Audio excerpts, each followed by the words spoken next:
Liezel Huber, thank you for being again with us on USTA.com. We spoke to Lisa Raymond the other day, and she said she feels things are really going quite well with the doubles partnership here at the Australian Open. What are your thoughts? Well, I would say it's going very well. I think the partnership has grown a lot. When we started in Charleston last year, it was probably one of the toughest decisions on both our parts to play together, because kind of where we are in our career, and at the time I think Lisa was ranked probably 20. It meant I was playing with somebody and potentially we wouldn't be seeded in some tournaments, which had happened like in the summer. We didn't get a bye in a tournament, which if you've played for a long time, that's a big deal because you need that break also. I think we both made a huge investment and it's paying off, but we're not exactly where we want to be yet.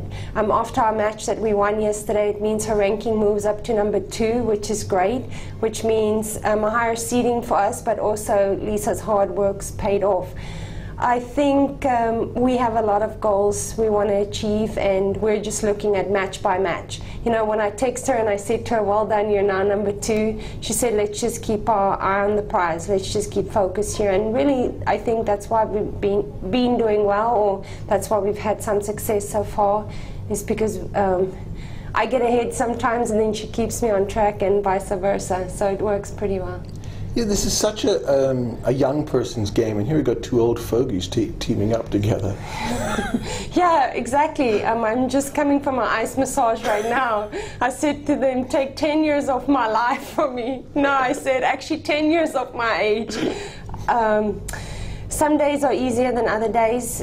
We both felt a little bit off yesterday, whether it was the heat, whether we ate something, I don't know. We definitely have that counting against us, but we're doing everything in our power. We're going to the gym, we have protein, we stretch, we take electrolytes. We do our fitness program in the off season, and we're continuing with that. So anything to fight that thing called age, we will try. What about Botox? Well, I don't know. I don't do Botox. You're going to have to ask Lisa about that. I don't think we'll rule that out. If that means keep going, we'll do it. You know, when I spoke to her, I asked her what keeps her going, and she said winning. Is it the same for you? Because you know, you've got to be motivated, and both of you all could be just having a good time. You've paid your dues. You've won the big championships. You know, winning is great, and I think it's definitely a motivation, because if you ask me if winning keeps me going, I'll tell you no. But that would be a lie, because if I think back of last year and some tough times I had and not winning, you know, that is frustrating. It's very tough to come out here day in and day out and work really hard when you don't have those wins. But in the same breath, I think what keeps me out here is knowing that I haven't reached my peak. I haven't been my fittest. I haven't, you know, played my best, served my hardest, maybe improved my one hand good enough or get back. Like for me, I know I can improve, and I think when I feel like there isn't that where I can improve, or I feel like I'm only going backwards, then that's the time where I say, okay, I can't, you know, I can't get any better, but I feel that I have so much to improve on. That sort of baffles me a bit when, you know, you realize, or I realize, that you've been around on the tour for so long, and the success that you've had as one of the best doubles players of the last 15 or so years, and you still say you feel as if you haven't hit your best serve, or you haven't moved the best that you can and all that.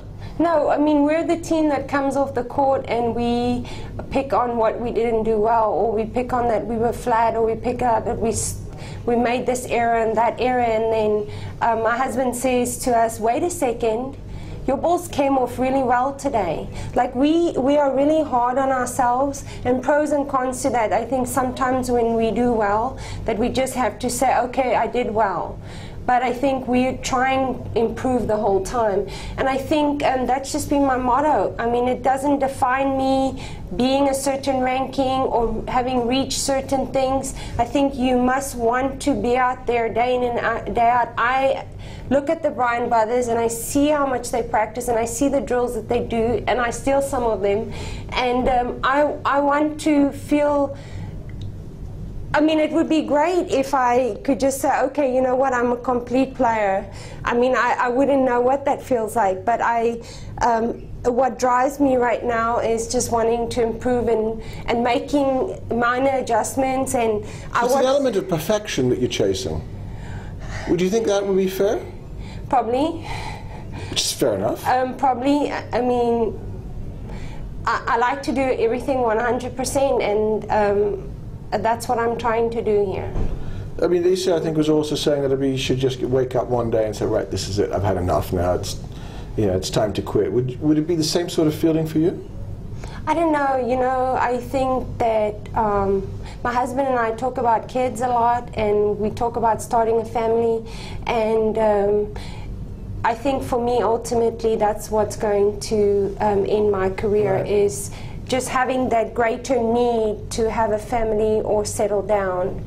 I think that's what's going to stop for me, but I don't know which one's going to come first. If we're going to say, okay, let's have kids, or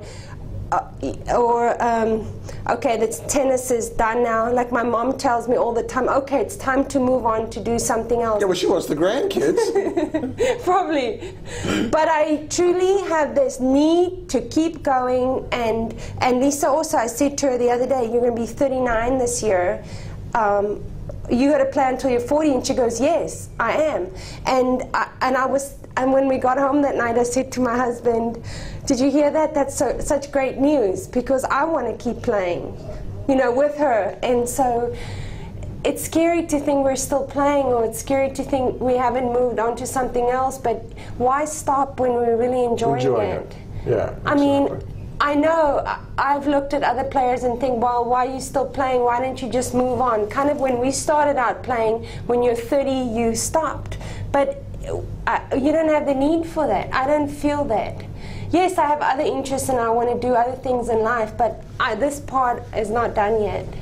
All right, I want to end on one other aspect, away from courts. And okay. I've been asking a lot of the American players we've been speaking to on USTA.com about coming to Australia and trying the staple diet, or the staple item of Australian food, Vegemite.